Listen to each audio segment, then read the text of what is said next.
En 1995, Gabriel García Márquez creó en Cartagena la Fundación para el Nuevo Periodismo Iberoamericano. Tras 25 años impulsando el periodismo independiente, ético, innovador y riguroso, ahora somos Fundación Gabo. Somos taller de periodismo. Formamos, inspiramos, incentivamos y conectamos a periodistas de toda Iberoamérica. Somos Premio Gabo. Premiamos el mejor periodismo en español y portugués. Somos Festival Gabo. Celebramos en Medellín el poder de las historias en la mayor fiesta del periodismo y la curiosidad. Somos Centro Gabo. A partir del legado de Gabo, promovemos proyectos de desarrollo social, cultural y educativo. Somos Fundación Gabo. Con camaradería y chéveridad desde el Caribe colombiano, promovemos un mejor periodismo, la creatividad y la memoria de nuestro fundador. Todos los días escuchamos que el mundo que conocemos ya no es el mismo. Tenemos más información y más tecnología que nunca, pero persisten las desigualdades sociales al tiempo que aumenta la temperatura del planeta y sentimos las consecuencias en nuestro entorno diario. El horizonte parece incierto, pero nosotros creemos que hay un gran poder de cambio en cada decisión que tomamos, en la forma como vivimos y las metas que perseguimos. En el Grupo Bancolombia estamos convencidos de que es posible un mejor futuro. Por eso, hoy renovamos nuestro compromiso para trabajar decididamente por un propósito común, que nos recuerde a los 30.000 empleados de la organización por qué nos levantamos todos los días. Promovemos desarrollo económico sostenible para lograr el bienestar de todos, impulsando que las cosas pasen con prosperidad, pensando siempre a largo plazo, para que podamos vivir con satisfacción y tranquilidad, todos y nadie se quede por fuera. Bancolombia, Banismo, Banco Agrícola y BAM. Sabemos que aunque somos diferentes, tenemos mucho en común. Este propósito es nuestra razón de ser. Refleja eso que nos apasiona y lo que mejor sabemos hacer, reconociendo que lo que nos hace sentir orgullosos de hacer parte de esta organización es la convicción con que enfrentamos los retos de la sociedad. Nuestro propósito también habla de elevar juntos el bienestar de nuestros países con más y mejores oportunidades. Empleados, colaboradores, usuarios, clientes, accionistas. Todos, desde nuestro rol, podemos cambiar el mundo un paso a la vez, teniendo claro que un mismo propósito nos inspira a trabajar por el bienestar de todos. Nos sentimos orgullosos de decir que en el Grupo Bancolombia promovemos desarrollo económico sostenible para lograr el bienestar de todos. Te invitamos a conversar sobre cómo podemos seguir avanzando juntos en la ruta de la sostenibilidad, porque más importante que ganar el año es aprender. Más importante que los resultados es la forma en que los alcanzamos, comprometidos con el desarrollo armónico de la sociedad y trabajando para hacerlo mejor todos los días.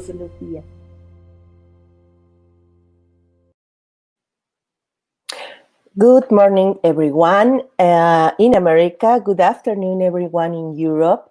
My name is Eileen Truax. I'm super happy and it's a pleasure to be part of the Festival Gabo in their 8th edition, this virtual edition that has us away from beautiful Medellin, but that still keep us together, which I'm pretty sure we all appreciate. Today, it's a pleasure for me to lead this conversation with Mr. Leonard Doyle. He is the spokesperson for the organization, for the International Organization for Migration from the United Nations. Mr. Doyle's also a very experienced journalist, so it will be a very interesting conversation. And I want to thank you all for being with us and to remind you that we have simultaneous interpretation to Spanish. If you haven't found that, in the description of the video, you will find the instructions to do that. And you also have access to a chat. You can send your questions over there in English and in Spanish, and we will do our best to respond to that. This event is possible because of a very successful partnership between Festival Gabo and the Migration Agency from the UN. Well, I'm very happy to introduce to you Mr. Leonard Doyle. Lovely to be here and lovely to meet you all. Thank you, Leonard. I will start by asking you, as you know, I, as many other journalists around the world, cover migration. But there's a special agency in the United Nations that is dedicated to the same subject. And now we are seeing that there's a new effort to reach out to journalists around the world to start talking about how journalism is talking about migration and what's the role of journalism and journalists when we are talking about migration. So I will start by asking you about this. What's the role of the agency, and how did you get to a point that you decided that let's reach out to journalists? Well, you'll forgive me if I try and avoid being technical and bureaucratic, especially given the the interesting audience we have today. But I would just start by saying that it's always struck me that, storytelling is a very noble art, even if it's not often recognized as such. There's a reason that Hollywood, Nollywood, Bollywood, whatever wood, are these thriving places, because they specialize in telling human stories. And from that, let me just suggest that, it's said, and everybody claims that they know who invented this phrase, but I'm not sure who did. But there are only two stories in the world, really. There are really only two stories. If you're a film writer, if you're a novelist, if you're a journalist, and they are, somebody goes on a journey and something happens, or somebody comes to town and something happens. Something might happen inside your head, it might happen, with somebody, but migration is at the heart of every story. So in that sense, the fact that the International Organization for Migration, which I work with, is now, and only now, and finally now, waking up to the fact that we need to talk to storytellers. It's a bit late, but we're doing our best, and we think we can make a kind of catch-up time a little bit, because we recognize also that it's a tough time to be a journalist. It's a tough time to be a storyteller. It's been devalued. Everybody thinks they're a storyteller. Everybody's at it. Some of them are dreadful.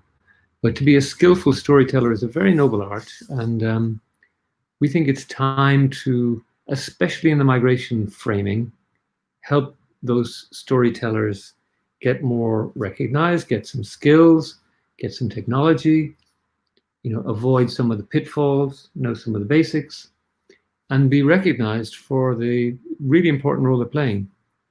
And also, it's true that, like, every news editor in the virtual newsrooms that we have today needs somebody who knows about migration. So put it all together, I think it's about time we figure this out, and we're doing it. I can certainly tell you that we appreciate that. And this thing that you're saying, that maybe it was too late or it took a time for us to get there, I can tell you that it not only happened to certain international organizations, but also to newsrooms as well, and to media companies as well. You just said something that is super important, which is that every newsroom needs someone who knows about migration.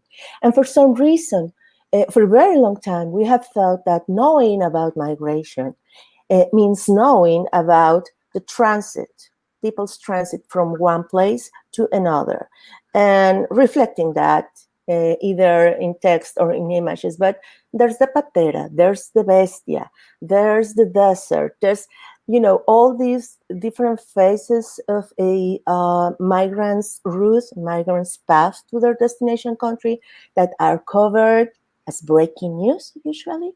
Those are very mediatic events, very attractive events, newsworthy in that area.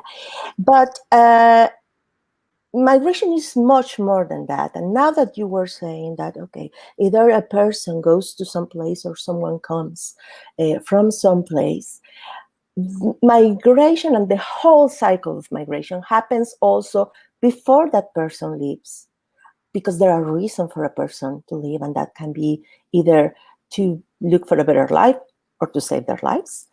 And also migration is happening, part of the cycle is also happening when people arrive to their destination countries and they start working towards be part of a new society. So I would like to know, how do you see those two parts that do not involve just the transit, but that mean the whole migration cycle reflected in media today? Wow, you know how to ask the tough questions. So, I mean, what I think what we have to recognize is that it's a complex issue. And also, I think we need to recognize that whatever we think migration is as individuals, we're probably wrong. We have a piece of it in our head. We have a little piece of it. And it's ever changing, ever changing. So, yeah, I mean, and as you say, it could be from the refugee perspective, from the trafficked person's perspective, from the entrepreneurial, give it a go, try and find another life, leave a bad relationship, leave an impossible situation where your sexuality is not recognized and you're being literally crucified, leave a boring place where you're not allowed to express yourself. Like there's a million and one reasons. So trying to put it into one box and saying that's what migration is, it's impossible really. But I think the more we work together to explain to people and to have people discuss it in a kind of even-handed way, the more that we take the temperature out of it. Because what seems to have happened is that it's become, the expression, the third rail on the metro. You don't touch the third rail or you're going to end up as a piece of carbon. Migration has become the third rail of our lives because people instrumentalize it, weaponize it, to use the common expression, and use it to exploit actual fears, real fears of people. Everybody has a fear of, being whatever those things are that we fear.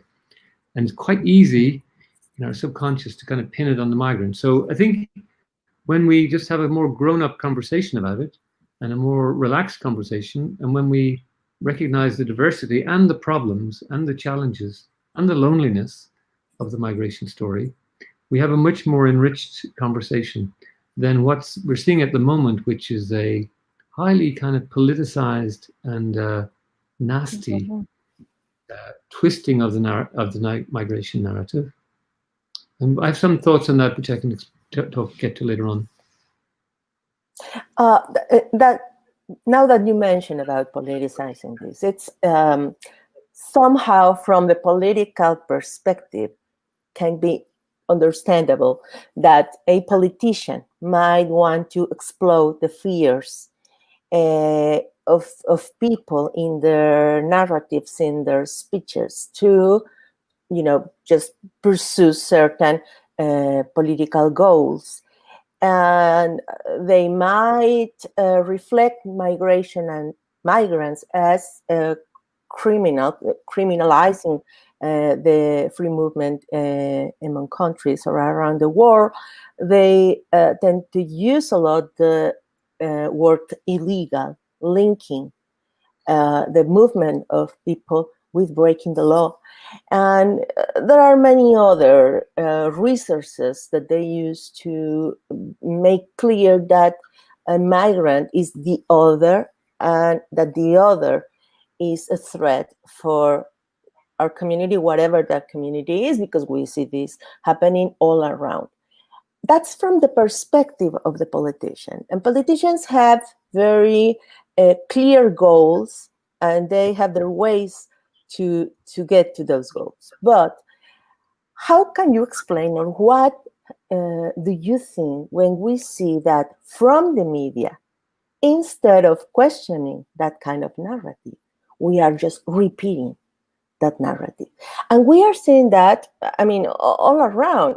Of course, the case of Donald Trump from 2015 to 2017, those months of campaign were a very clear example of the media, not only in the US, but all around the world, repeating statements made by Mr. Trump, and not all the time fact-checking those statements, or not all the time making clear that those were false statements.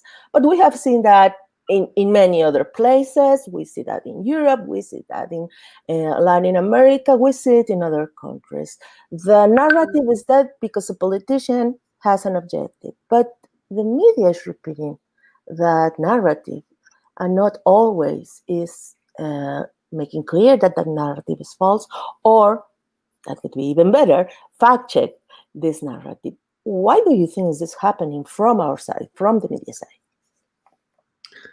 I mean, one doesn't want to be critical of the media because it's such an essential piece of the furniture of a democracy, of an open system. But we all, we all work, or journalists, I'm talking about my former life, we all have worked in institutions which are essentially quite small and quite vulnerable and dependent on commercial relationships, and quite often dependent. I mean, we as journalists, we talk a lot about democracy and freedom of expression and transparency and all that, but just open the door of a newsroom, you don't necessarily find it inside there. You find, a boss who's saying how it's going to be tomorrow. So they're tough places to work, and they have to be to survive. And they're often they're quite dependent on the the economy and the narrative all around them. So journalists and media reflect the society that's around them, and when that society is filled with kind of poison and filled with social media memes that are kind of nonsensical but are being believed, inevitably it's going to percolate in like a toxin into the world of the journalists. It's not that we're setting out to do that. It's just that's the world we end up living in. And so we start out trying to be fair and say, oh, well, we must give equal time to the anti-migrant voice as the pro-migrant voice. But you find that the anti-migrant voice is a kind of Looney Tunes nutcase. So what's smart about that? Nothing. We're doing it for the right reason. We're trying to be fair, but you end up amplifying the kind of criminal, evil kind of intent of people rather than having a reasoned conversation. That's the danger that I often see. Now that you mentioned this about newsrooms, it's interesting to me. As you know, I'm part of an effort led by Fundación Por Causa to create this international congress on migration journalism. We have had 3 editions so far, very successful. And the objective of that event is just to gather journalists who are covering specifically migration all around the world, to have a conversation. Sometimes the conversation becomes therapy because things are hard. But something that we have found, and it doesn't matter if this person works in Africa, if they are covering migration to Europe or Spain, or if we are in Central America or in the US, most of the people who are working full-time or most of their time covering migration are not part of a newsroom staff.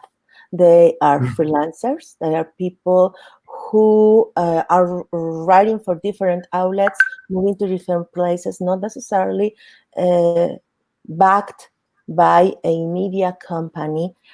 That makes it harder, of course, but that also talks about what's happening in newsrooms. It's not for some newsrooms. And in the case of the US, we have seen that change in the past for years.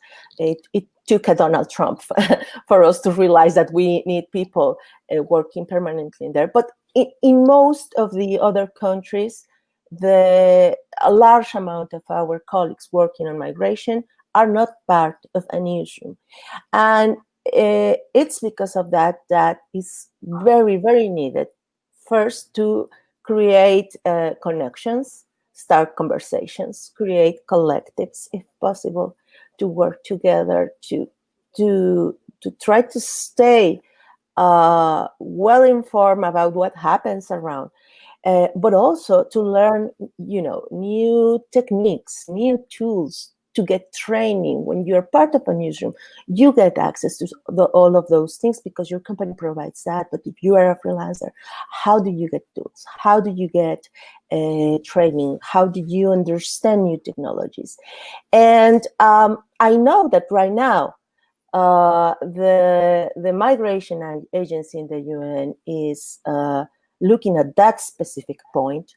And I would like you to talk to us about that first. What did you see in our particular sector that the agency thought, okay, this is something that needs to be addressed? And what is the way that you guys are planning to address that? Okay, at the risk of being indiscreet and being misquoted, we thought a lot about this kind of narrative about migration, the misinformation that's out there. We've been thinking about it for a long time. And how do you address it? And since we're amongst mostly journalists, I think we'll recognize that as a tribe, we tend to be independent-minded, by which I mean, if I tell you something, you're not going to believe it until you see it, until you check it out yourself. So I think journalists are notoriously, I'm trying to be as polite as I can here, I think we are as notoriously difficult to train as a kind of, I don't know, I just think we are just by the very definition of what we do as journalists, we're kind of difficult to rethread and retrain. So by what I mean by that is I think there are many very distinguished journalists out there. Of course there are brilliant journalists, but many, many, many of them just never got their head around migration, with the result that they mix up refugees and migrants. They mix up trafficking and smuggling. They mix up, unaccompanied minors with goodness knows what. And I have to put my hand up and say, when I was a working journalist, I didn't know much about it either. I did not know much about it.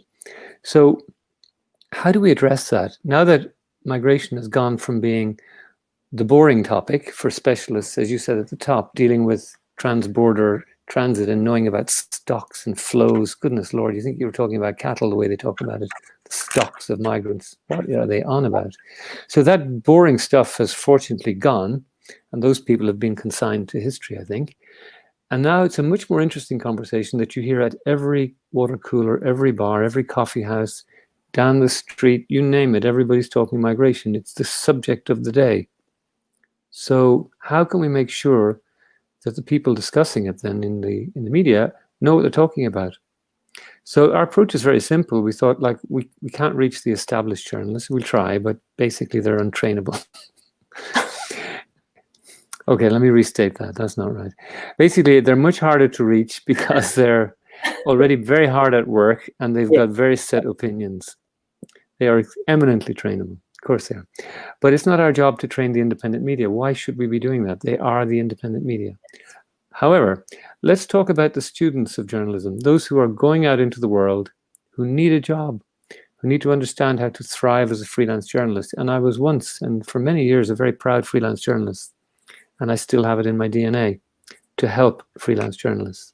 So let's try and work out how can we, now that we know that every newsroom needs a migration specialist or 2 or 3, how do you get there from going to college, wanting to be a writer, wanting to be a successful journalist? How do you figure out how to get there? Well, we're going to give you courses. We're going to give you online courses that aren't going to cost you anything. And we're going to start with 4 countries where we're piloting it, 5 actually. Mexico, Morocco, Serbia, and the Philippines, plus Ireland, not just because I'm Irish, but that helps, but because the Irish are particularly interested in journalism. They're particularly interested because we're now a native English language speaking country, but without a colonial past. So we have an interesting take on the media. When the media so often is seen through the lens of colonialism, rightly, I think we can bring another perspective to it. So put all that together, we are building out, and quite busy doing so, a network that will be there to train young prospective journalists in the basics of migration. And when I say journalists, I'm not talking about people like me who have ink in their blood rather than blood in their veins, ink in their veins rather than blood in their veins, from spending too much time in the newspaper landscape, and we're now dinosaurs, of course. We're talking about people who are writers, social media, influencers, videographers, producers of content, whatever those future content is, filmmakers, producers of, as I mentioned at the top, the Bollywood, the Nollywood, the Hollywood, the whole spectrum of media needs to get it and needs to understand the essentials of migration, because it's fundamental to culture. That's our ambition. It's modest, isn't it? Oh, it is. No, I mean, it's super needed. And I'm also glad to say that being myself, journalist specialized in migration for 15 years, I can see these changes happening. Finally, as you said, it was about time. But there are several organizations and groups that are trying to do that. And to me, the most notable thing about this, and I kind of became aware about this, especially this year with the pandemic and everything, that for a very long time, we didn't think about migration as a global issue. Right now, if we speak about climate change, we would never consider that an issue that has to do with the US or the UK or China. I mean, this is something that involves everyone, and it's a natural thing to cover it in a global way. Same thing happened, of course, with a pandemic. This happens as well, or even with the feminist movement. And you know that there are things happening all around the globe, and these are global issues. But it took a while for us to get that migration is also a global issue that has to be addressed from a global perspective, especially those who work in migration, either from government agencies, ONGs, or journalism. We tend to see binational issues or regional issues about migration, you know, Mexico, US, or Africa, Spain, or, you know, you can create these dichotomies or sometimes even clusters, regional clusters when you talk about migration. But when you take a look to a different place, you see that what is happening right now with migrants going from Venezuela to Colombia or to Chile is the same thing that is happening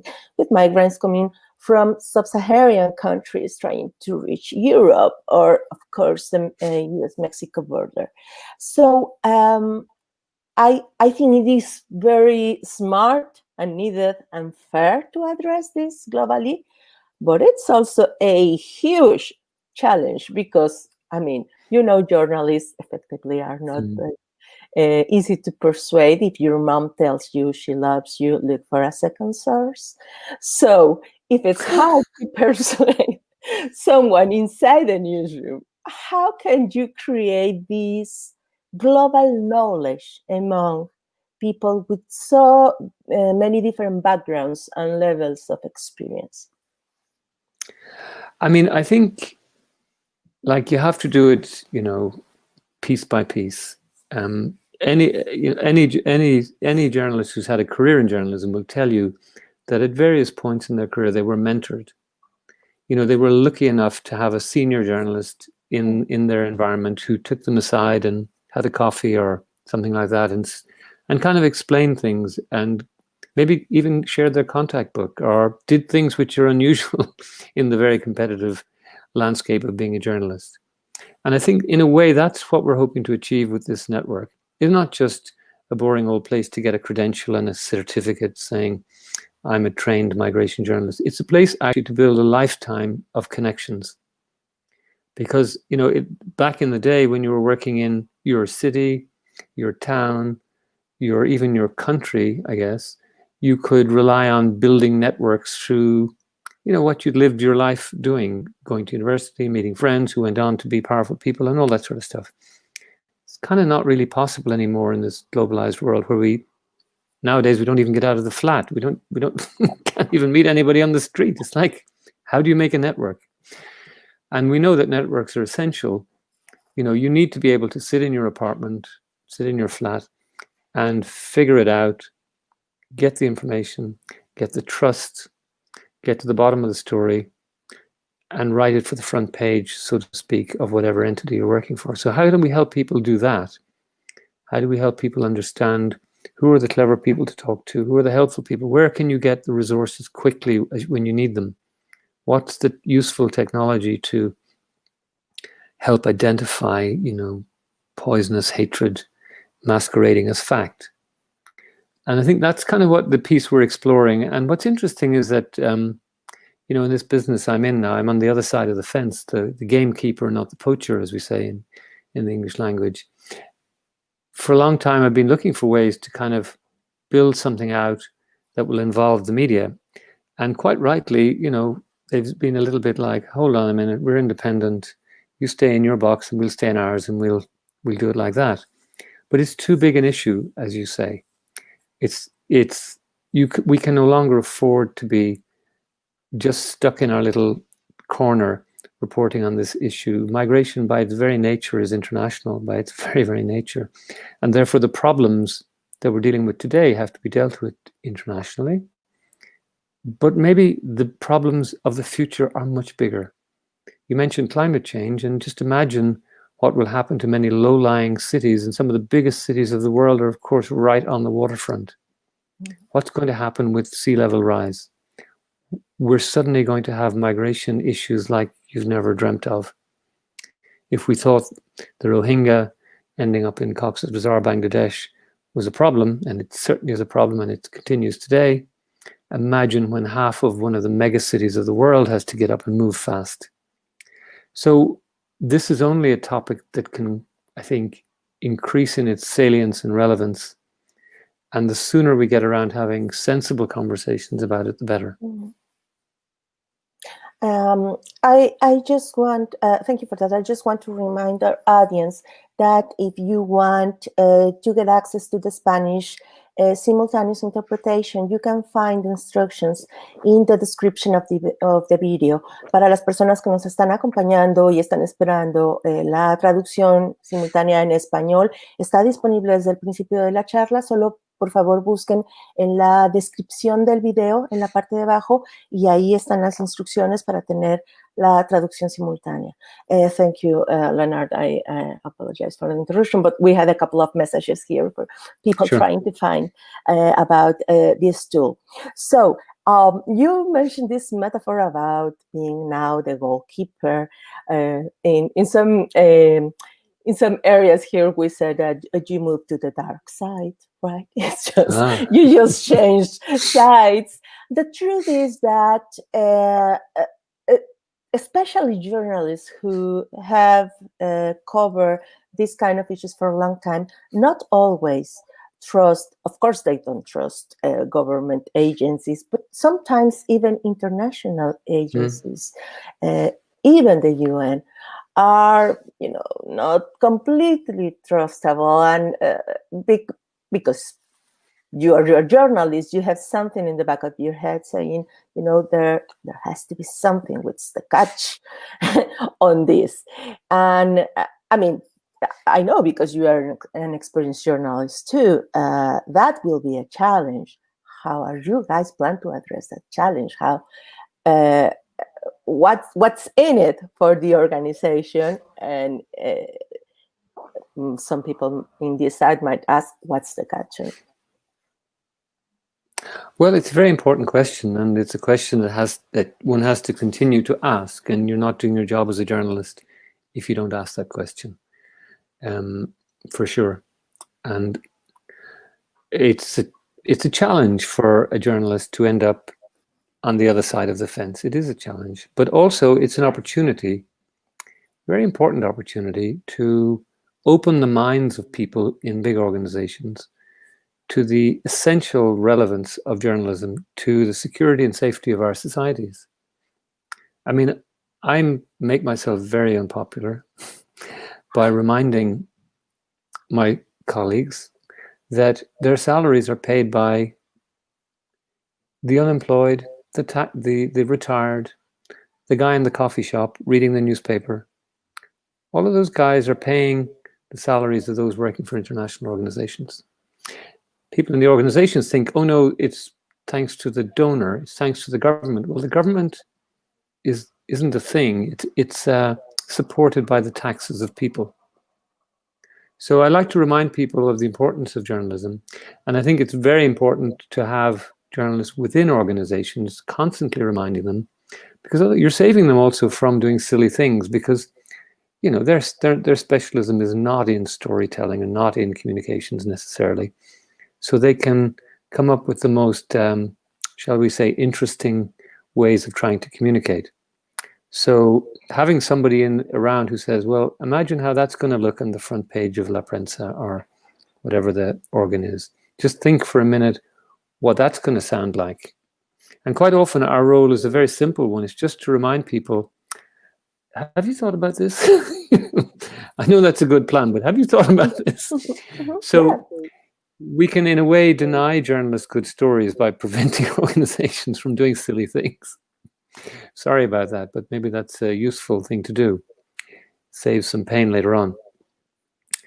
And also, I would remind also that, like, everybody's involved in publication nowadays. It used to be that you had the media over there, they did the publishing, organizations reached the media and told the people. Well, now a university is a publishing house. A newspaper itself is an entity that has a story to tell that's not often always very straight, you know. Just try talking to the spokesperson of any big media outfit. You don't get very far. So, you know, what I'm really saying is that the media is part of our lives in so many ways. And the more people who have some qualification, some experience, some know-how in communications, I think the better we all are. Because if we don't have communications, if we don't have truth coming out, you end up having serious problems. I'd also say that I won't pretend for a second that big UN agencies are, you know, paragons of disclosure and transparency as they probably should be. But you know, they're getting better for sure, and they're working hard at it. There's no question, and they're very conscious of the need to be that. They're learning how to do it. But it was the International Organization for Migration that brought to world attention the existence of slavery, people being sold as slaves in Libya a couple of years ago. And it was a very difficult thing for us to do because we're learning about it, we want to communicate about it, but we know it's going to have really cause us very great difficulties. Not that we particularly are worried about the Libyan authorities, but we want our staff to be in there helping migrants inside in detention centers. So sometimes when you challenge too much, you lose the access that you need in order to do the job you're being paid to do, which is to save people's lives. So that sounds like a riddle, I know, but it's a little bit like thinking of the Red Cross, where they're often quite silent on issues, but you can be assured that they're working vigorously behind the scenes to protect people who are being mistreated. And I think it's not so straightforward, and we need more people who have been journalists within organizations. We need a bit of a circularity between them.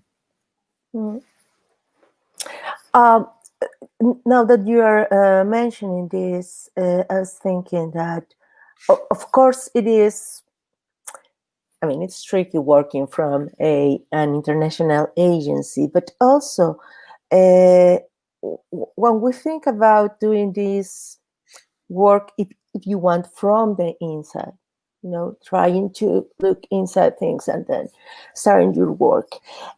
Sometimes that is not reflected in the media either, because newsrooms do not have diversity as part of their staff, especially in countries where immigrant communities are large, are important, and have been settled that for a while.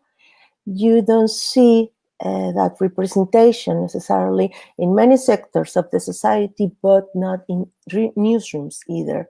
The case of the United States, again, after Trump, forced these newsrooms to review how were they working and how were they talking about certain communities and certain stories. And if in a country where you have a large, very large immigrant community, you still talk about them instead of us, meaning that you don't have people from different backgrounds in your newsroom, you are not doing the right work. Some people might think that, okay, in the case of the United States, because, this is a country of immigrants and it's been a long time, but there are other countries. The peak of immigration in countries like Spain happened in 2000. 20 years later, we still don't see immigrants or people with immigrant background working in newsrooms. And in Latin America and Asian countries, the situation is pretty similar. So I would like just to have your comment on that. And after that, I will start asking some of the questions that people are sending. But this thing about representation and diversity in newsrooms and in media, I would like to have your comment on that.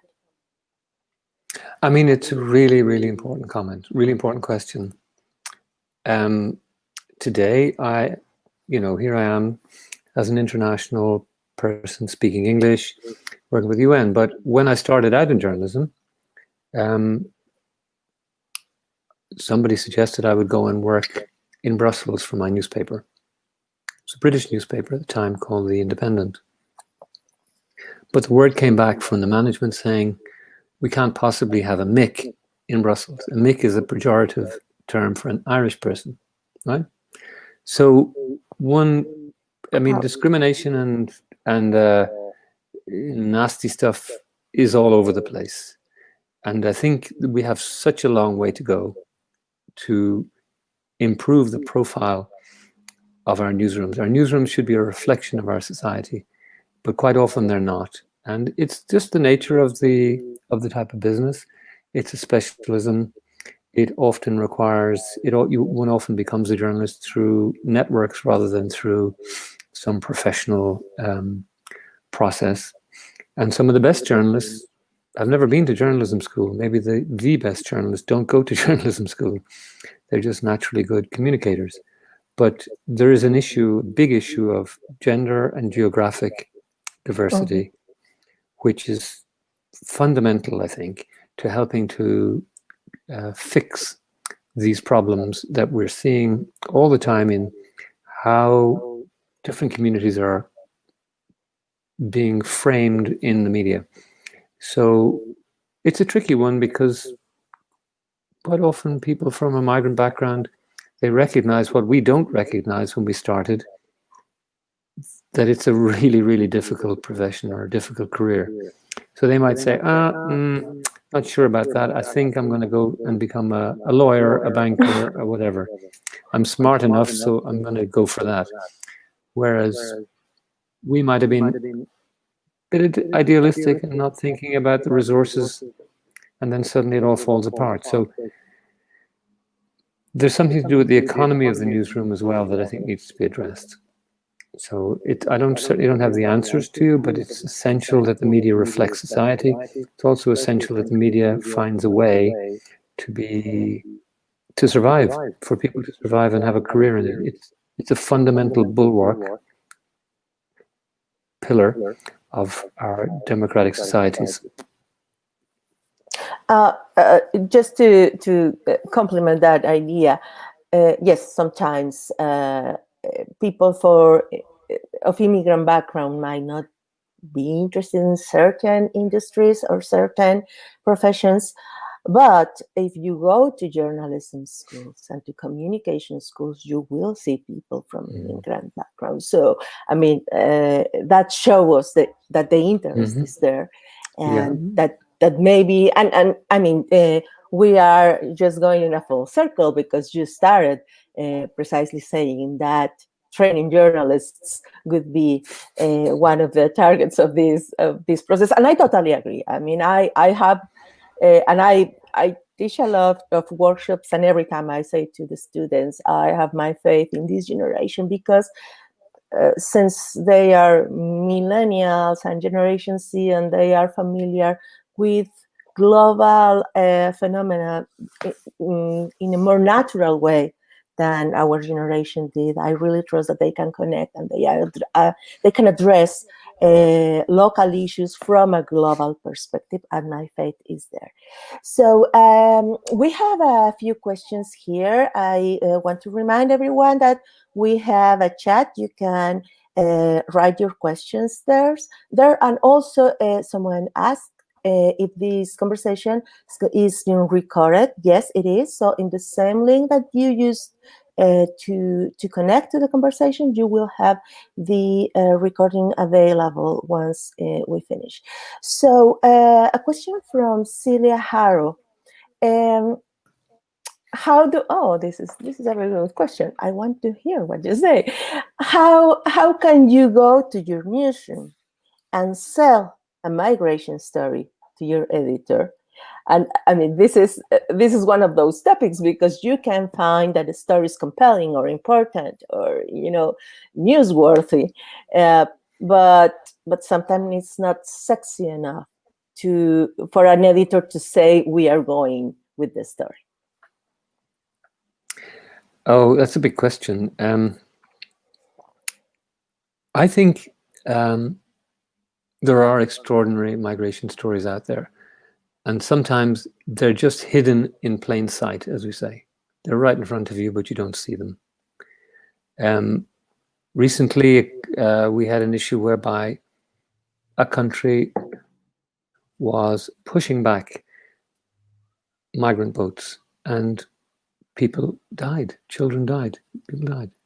Now, all of this information was available through the NGO that's covering this issue.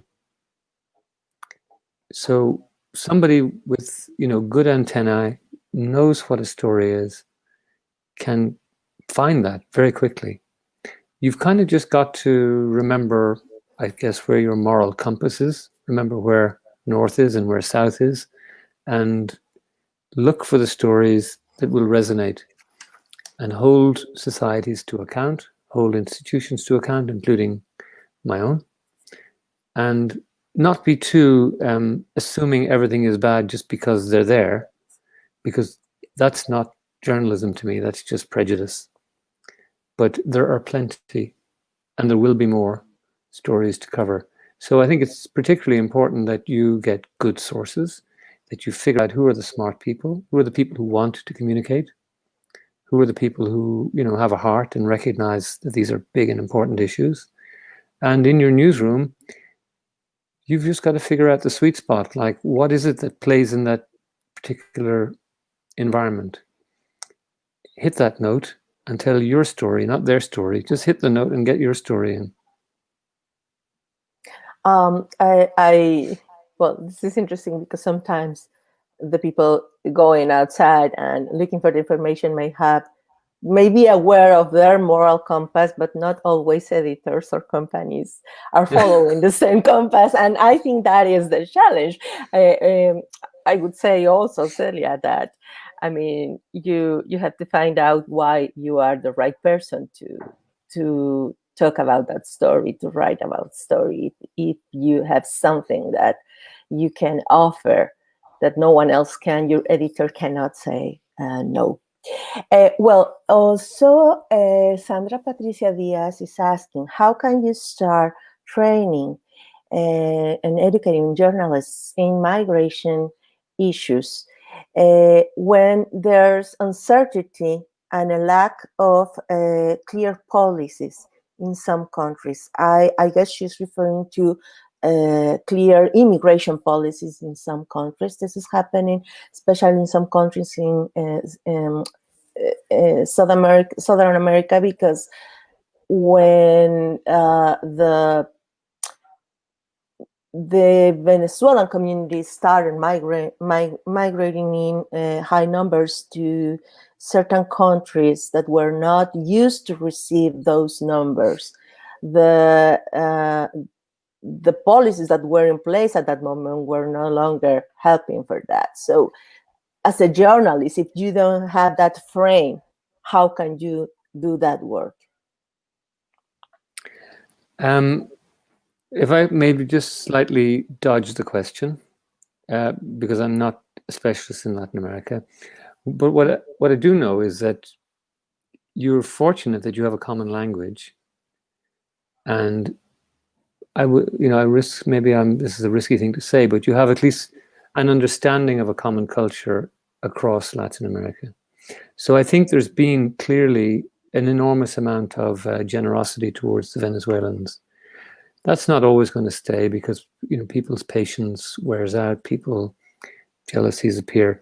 But I think Latin America has shown with tremendous example, broadly speaking, how you deal with a migration crisis in a smart, humane, and intelligent way. If you compare it to so many of the crises in other parts of the world where people are treated so badly, that's not been the case in Latin America, despite pockets of unpleasantness, shall we say.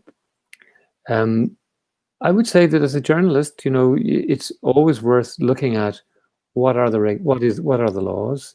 Is it aligned with the norm? Have a conversation with people in the UN Migration Network, which groups together a large number of UN agencies. One great way to get a story is to find a difference between one agency and another.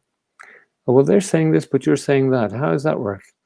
The human rights people, OHCHR, very strong views on things, which might be more nuanced, shall we say, in another agency. So as a journalist, if you're looking for a story, you'll usually find it in the kind of separations or the apparently slight differences or the generalizations. Mm-hmm. And as somebody who had a long career in journalism, I can tell you that's always a happy hunting ground, is to see, well, if this bit of the UN is saying that, how come this bit is saying the other? How does that work?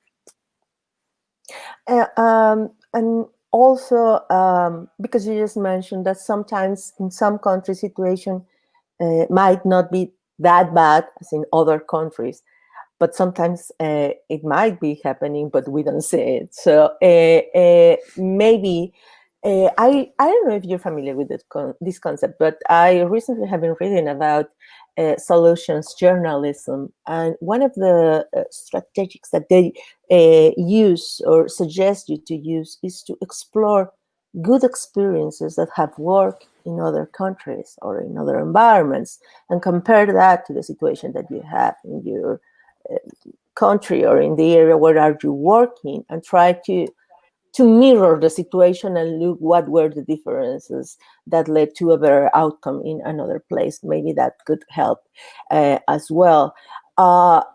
In the particular case of Latin America, I understand that it's not your area of expertise right now, but we are seeing an increasing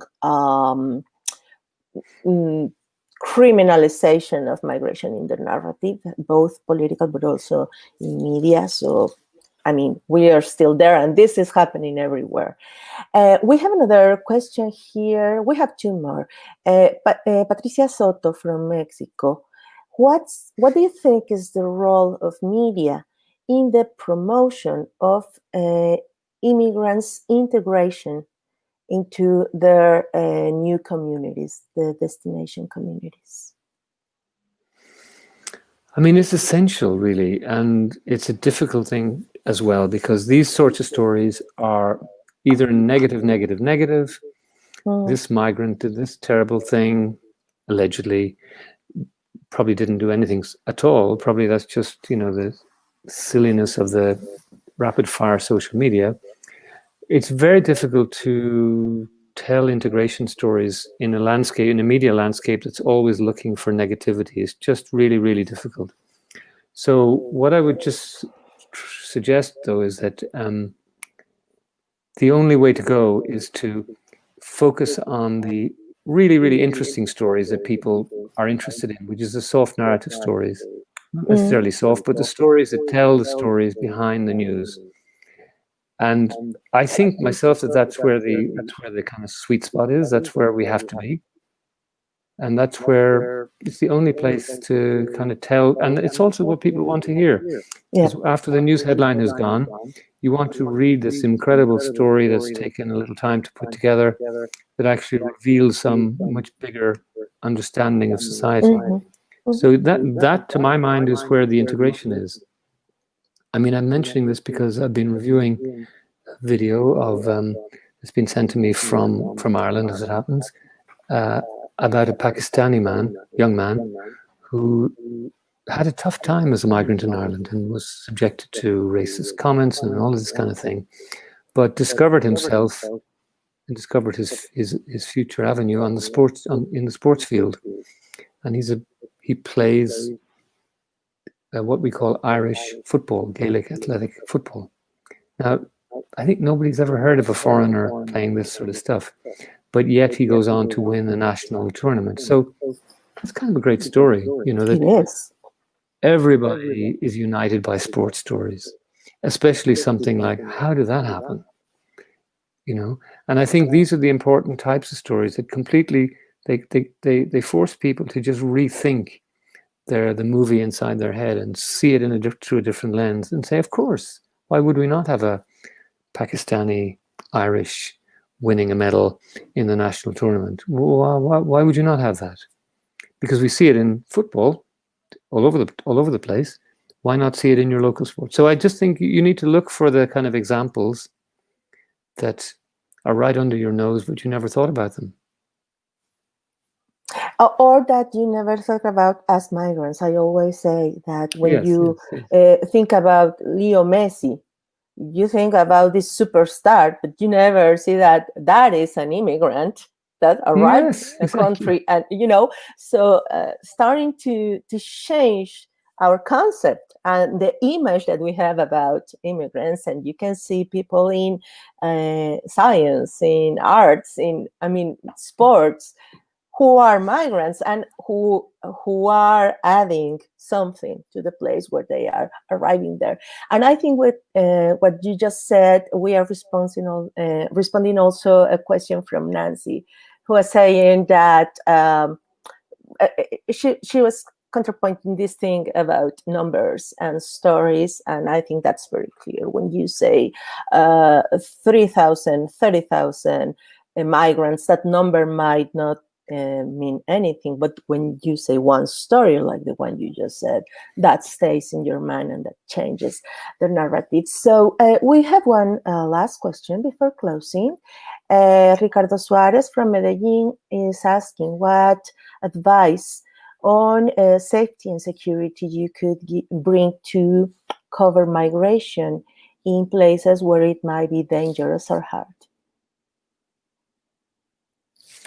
I mean, this for local journalists, it can be very, very difficult and very extraordinarily so. We know this is one of the great tragedies of the media, is that, you know, a bullet costs, you know, a few cents, a dollar. And the life of a journalist when covering something uncomfortable can be very cheap indeed. I think just like every other story, you have to be cautious, you have to be careful, you have to let people know what you're doing. You have to be transparent and not be instrumentalized by people. You know, let people understand that you're there with good bona fides as a proper journalist. That's all you're doing. And be sensible and don't pull the tiger's tail. Don't go into the trafficker's den ready to expose them unless you've got a getaway car and somebody to protect you. Just use your common sense, because it's always better to live and fight another day than be a casualty. And I think we need people who can tell the stories and survive and tell them. But the best people are the people who take great care. I worked for many years with Robert Fisk, who sadly died a few weeks ago. He was a famous British journalist who covered the Middle East. And the care he spent, he interviewed Osama bin Laden 3 times before Osama bin Laden became the enormous figure he became. So, but Robert spent so much of his time being careful. You know, Good. he was an extraordinary journalist. He got extraordinary stories. He could write like an angel, as we say, but he would expose himself to danger for very tiny amounts of time. So I think it's always better to be a smart journalist than to be a something journalist. Yes, and be the one who tells the story and not become the story, right? That's much better. Nicely yes, put. no, and also, you know what? Because we were talking about the situation of more people going into freelancing, and I'm pretty sure after the pandemic we're going to see that even more, because we are seeing an economic crisis that might hit newsrooms as well. So, Ricardo, I can tell you, if you join or create collectives, if you work collectively with other journalists, so you can have this safety network that previously were provided by newsrooms, but now we have to build on our own. I think that's a good way to do it. I'm originally from Mexico, and Mexico has become a very dangerous, sadly, a place to do journalism. But journalists have built their own networks, and this is working, and this, in many cases, have kept them safe. So I think that's also a suggestion. Leonard, well, we are about to close this. I would like to have your last thoughts, your last comments, and also let us know where can we find you if we want to get in touch to you. For sure. Well, I just want to say it's been an absolute pleasure to chat with you today, Eileen, and to get all these questions coming in.